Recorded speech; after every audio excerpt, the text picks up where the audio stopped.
Hello guys, what is up? It's Virtual from Zenith Corporation, and today I'm not playing Dual Universe, I'm actually playing some Starbase. I just got alpha access and I've been playing for a few hours now, and I completed the tutorial. Now I noticed when you complete the tutorial, it's right after you're done mining an asteroid. Now you've got ore you don't know what to do with, and your ship's almost out of fuel. So in this short video, I'm going to show you guys, well, maybe not short, it's a bit more complicated than you think. I'm going to show you guys how you can fuel up your ship and sell that ore and go ahead and get off to a good start. Now, like I said, I haven't played much. There's probably better ways to do this, and by the time you guys will play, if you don't have access already, the tutorial might be more complete. We will see. Anyway, my fuel's full, however, we'll pretend that it's not. I just filled it up because, well, I tried to make this video a few times and it didn't work, and I ran out of fuel. So, the very first step you're going to want to do is after you mine that asteroid, come back to Origin Station. You're going to want to find this tower here. It says ore storage on the side, and there's a big, like, credits hologram on it. So it's really easy to find.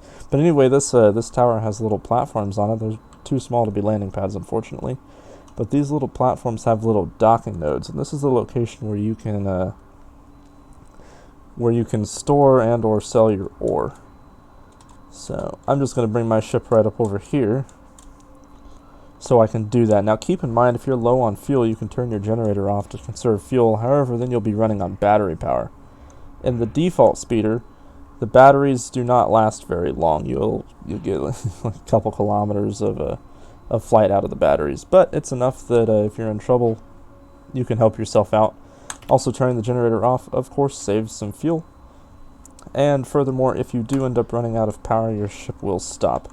Now, when you're at this location, it's going to say your ship is automatically going to despawn in 600 seconds. Now, don't worry about that. It's not like your ship's going away. All you have to do is find one of these pads that say L on them, and you can go over there and spawn the ship right again. It's a really good way that the developers have used to keep lag down and the place fairly clear and tidy. Anyway, your default speeder is going to have this little node on top. You can click F on it to grab a little link connection, and you can click on that too, and now the ship is linked to the station through that little yellow thing. Also, what I just did is I clicked Q accidentally. What you can do is, if you see a surface, you can click Q on it to orient yourself. There's also a setting in the settings menu that can be used if you don't like how this functionality is. I actually quite like it. I think it works pretty good most of the time. In some cases it could be better, that's for sure. However, if I go over to ship, we'll see that I have a little bit of ore. I did just a short mining trip for this video, and I can click sell all.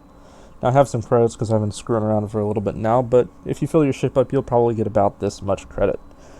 Now with those credits, you can go start to buy fuel. However, you're going to need a few things first, and that is bolts and a bolt gun.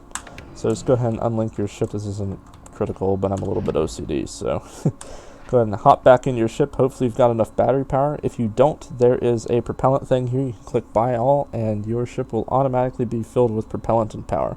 Propellant is good for your adjuster thrusters, like your sideways and your vertical and downward. However, it's not so great for your forward thrust. That's where the generator comes in, and that's why we're going to be needing fuel.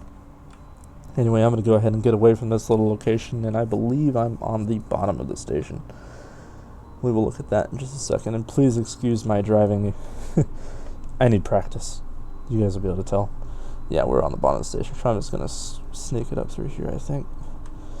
And anyway, what we're going to go for is we're going to look for the shop so we can buy some fuel rods. Now, the ship takes a certain type of fuel rod, and I'll show you that in just a second, too. When I said it was a little bit complicated, I wasn't kidding. Also, please excuse the lag spikes. They're currently stress testing this location, and honestly, I think it's doing pretty good. Alright, now on the main section of the station, I believe I'm on the main section now, there is a green area in the center right there, and that is the shop. I'm going to go ahead and go down here and find us a landing pad. Actually, it's not that green area, it's that one right there. You don't want to go in that one yet. There's a lot of ship stuff on this side. But, or the ship stuff's over there. I'm still confused. But anyway, this is the one you want to go to. This is the shop.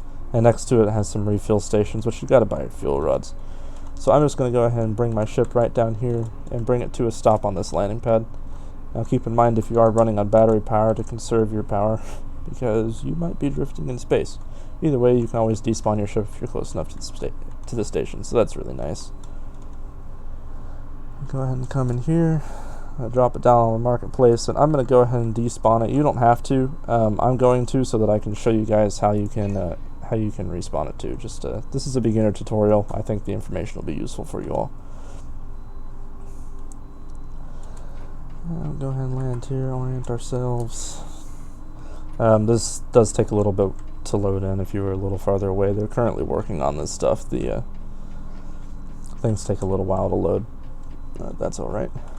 Now once you come in the market, you're going to find this this location here. It says Star Soul. You might have to do a little bit of walking around depending on which pad you land on, but this is where you can buy your fuel rods.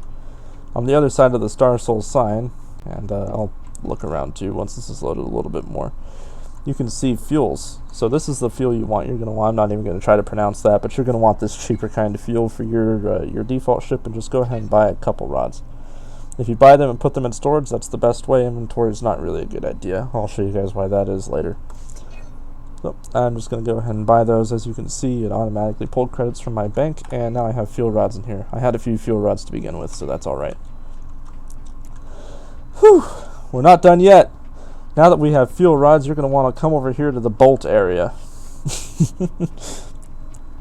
Now you should have a bolt gun in your inventory. Mine is here at my hotbar. However, yours will probably be over here in the station storage, however you have it. But at this bolts shop, you're going to want to buy the bolt tool magazine. Buy one of those, but this time change the destination to your inventory.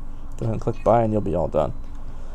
Now I'm going to go ahead and head back out of the station and find myself a respawn pad and spawn my ship once again, and I will show you guys how you can put the fuel rod in. Man, if filling up the default speeder is this hard, just imagine what building a factory is like. I'm not sure if I want to know. I think that these things have these refill stations have a spawn, I believe.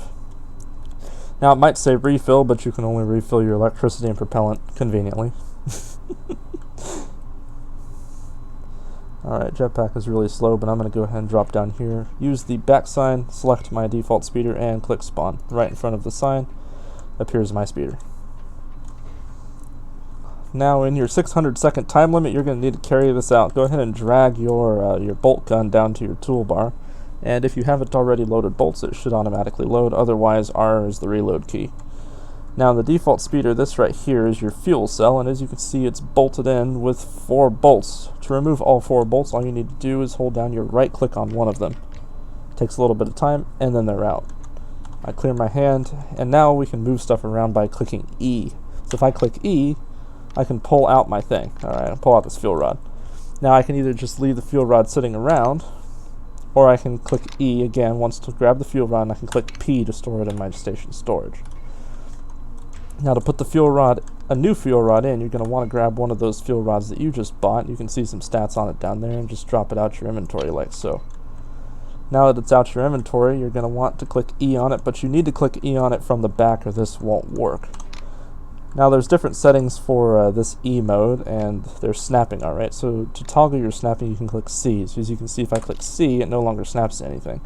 You want it to be snapping to stuff. Now once you have your snap toggled, go ahead and hop onto the flat area of your ship, and as you can see, this starts to align with the generator. So you can just click E, and now it's in there. Now you might be able to get it in there if you're not grabbing it straight, but clicking E isn't going to work. So make sure you grab it from the back and try to insert this thing really straight, no pun intended. Now once again, grab your bolt gun with that reloaded magazine and hold down your left click to put bolts in. As you can see, after I do that, all 4 of the bolts are in, and if we have hopefully a functional fuel cell. As you can see, the fuel is 100%, well, pretty much at 300,000. Alright guys, that is the process for changing out the fuel cell and the default speeder. I hope this helped you. Maybe it was a little quicker than the tutorial if they continue to work on those. I will see you guys next time. I'm going to get a little bit more practice, find the next challenging thing, and make another tutorial on it. And, you know, I intend to help out the community as a whole. If you enjoyed this video, please like and subscribe so you don't miss anything. I'll be posting a lot of random content and probably some organization content too as I go along. Much appreciated. Goodbye, guys.